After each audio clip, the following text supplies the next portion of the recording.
Find out which Travis County precincts do the best job at making their voices heard. It's information voters should pay attention to, since the candidates certainly are themselves. Thanks for voting. That was the first day. I have to. Marilyn Jackson is the Republican running for state representative in District 51. Oh my goodness. You never voted before. Have you ever registered to vote? The district covers a large part of East Austin. She's up against longtime Democratic incumbent Eddie Rodriguez in a district that votes for Democrats 70% of the time.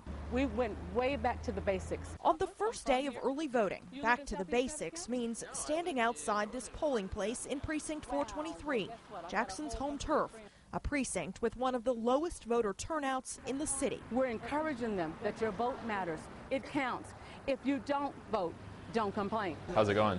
It's going really well. So if you haven't noticed, there's a war on for your vote in Travis County. At the Democratic Party headquarters in Austin, dozens of volunteers spent the first day of early voting dialing up registered voters. The South and West turn out in higher numbers, and this time we're working on turning out areas that do not necessarily turn out. Areas that typically don't turn out, like East Austin. If someone comes to your door and asks you personally to go vote, chances are you're going to go vote. And so that's what we're trying to do all across the county. In the presidential election in 2008, 75% of registered voters went to the polls in Travis County.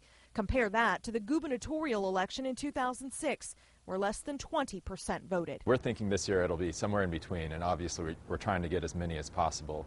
And we're having unprecedented block walks in North and East Austin to help turn out those areas. Here's how the voting historically shakes out in Travis County. The three highest precincts with more than 1,000 voters are in West Travis County, the far southwest corner of the county, and in West Lake Hills. Two of the three lowest areas are in Southeast Austin. The other, that's Surprise, in the heart of downtown.